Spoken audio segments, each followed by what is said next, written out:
How do you feel knowing that you didn't give up your son and he's such a big part of your life?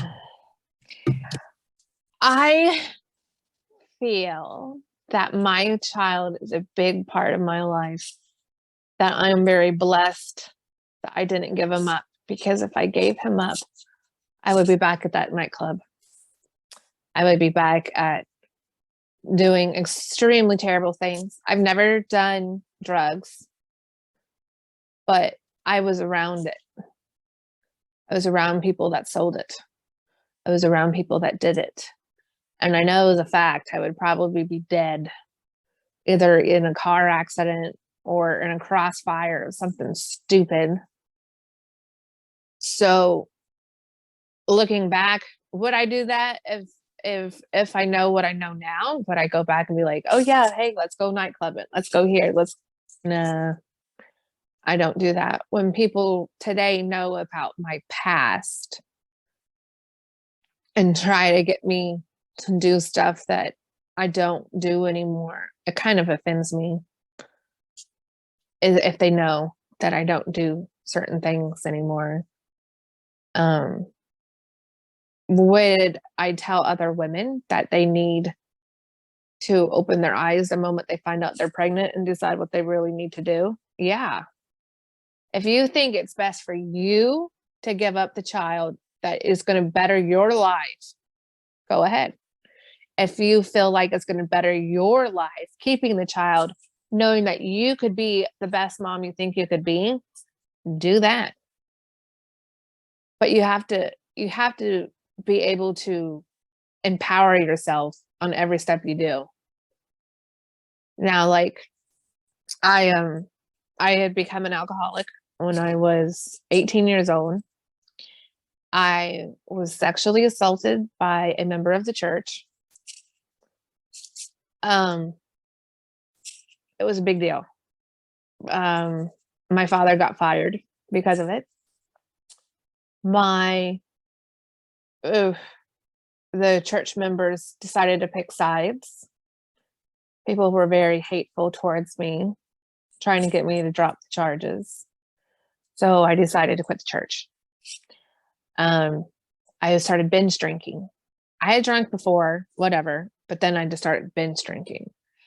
And whenever I would see these people out and about, I would binge drink because it would just hurt my feelings because they would say something bad.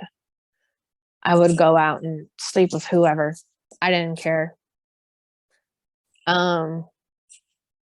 It was really rough time, and people that I would date or sleep with or whatever, they had no idea that was the reason why I was drunk. They thought that I was just some dingy party girl that was just out there to have a good old time, but it was really trying to forget things, trying to forget people. Yeah, I would wake up in the morning and I would crave tequila because I would have like a memory of somebody being rude, or I would have a memory of that person. I had a job, and I would sneak to the back and drink. Nobody knew. Shove mints down my mouth. Nobody knew. I would bartend. They knew. The owner of the bar, they knew that I was an alcoholic. They didn't care as long as I served the drinks. And I would also drink. There were times that I would be so drunk that I couldn't stand up. People would have to carry me home. I'd throw up all over myself. It was very bad. My 20s was very bad. Yeah. But through it all, and this is probably going to be the religious part of me speaking right now, Andrea. Okay, go ahead. Through it all, you were given a reason to stop, and that reason was your son. You Right. had to make a decision because, like many of us, we see our parents doing something and then the children end up doing it, and then their children ends up doing it because it's a sin of the parents, and no one Yes. breaks that cycle. Yes. Right? But Right. you were given an opportunity, you were given a reason, you were given a life. And you probably speak to so many parents in the church, or so many single mothers, so many single fathers. You probably speak to so many people. And the power of our young, the power of the next generation can make us become a person that we didn't even believe that we can become. Right. So when you're going through all these in your 20s and you're doing these types of behavior that isn't conducive to the person that you want to be, because you probably knew deep down this is not who you want to be, but because what happened, you were dealing with it in the way that you want to deal with it. But then you're given an opportunity. So every day,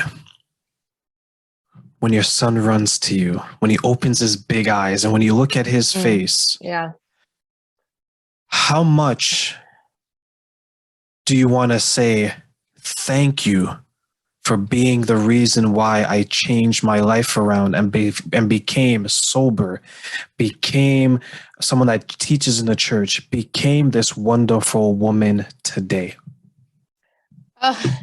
I would say that to him every day if I could, but he doesn't